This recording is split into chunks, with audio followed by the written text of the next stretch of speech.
सरांच्या बागेवर चौथ्या विजिटसाठी आज आम्ही निघालेलो आहे आणि सरांच्या बागेची पहिली कटिंग आपल्याला करायची आहे.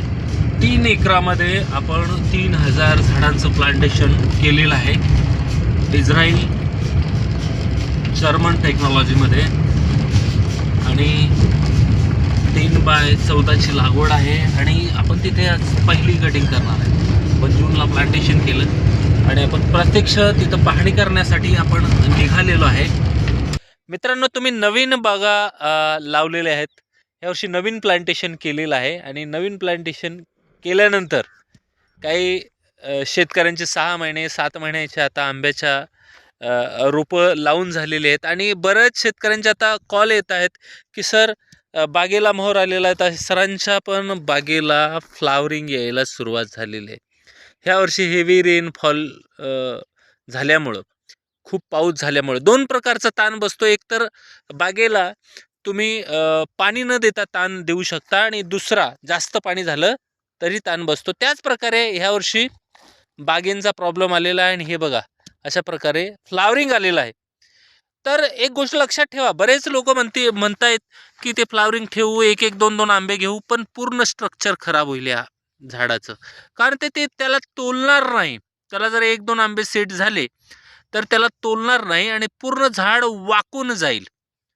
तर माझं असं म्हणणं आहे की 3 वर्षापर्यंत तुम्ही पूर्ण स्ट्रक्चर डेव्हलप करा झाडाचं. 3-2चा फॉर्म्युला वापरा.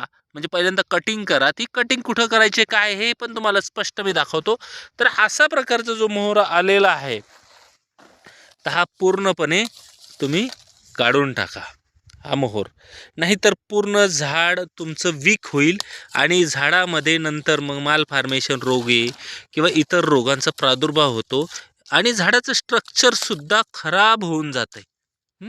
आता हे झाड आहे, हे झाड कटिंग कुठं करायचं हे लक्षात घ्या. 1 स्टेज आहे, 2 स्टेज आहे. तुम्हाला जर उंच झाड ठेवायचं असेल तर इथं तुम्ही 1 इंच जागा ठेवा. म्हणजे आपलं अंगठीचं 1 पेर एवढी जागा ठेवा आणि इथून याला कटिंग करा आणि इथून ब्रांचेस घ्या. मग पहिल्या ब्रांचेस येतील त्या 3 येतील, त्या वाढवा. 3 ते 4 येतील. त्याच्या सशक्त ज्या फांद्या आहेत त्या 3-3 घ्या आणि नंतर मग वरती 2-2-2-2 अशा प्रकारे तुम्ही घ्या. तर हा मोहर जो आहे, आलेला मोहर आहे, अनपेक्षित आलेला मोहर ह्या वर्षीचा, तो नवीन ज्या लागवडी आहेत, साधारण 2 वर्षाच्या आतील लागवडी ज्या आहेत त्यांचा पूर्ण हा आलेला मोहर, हा आलेला बहार पूर्ण काढून टाका. म्हणजे झाडं चांगल्या प्रकारे वाढतील आणि आपल्याला जो 3-2-2चा जो फॉर्म्युला आहे आंबा शेतीमधला, तो आपल्याला डेव्हलप करता येईल.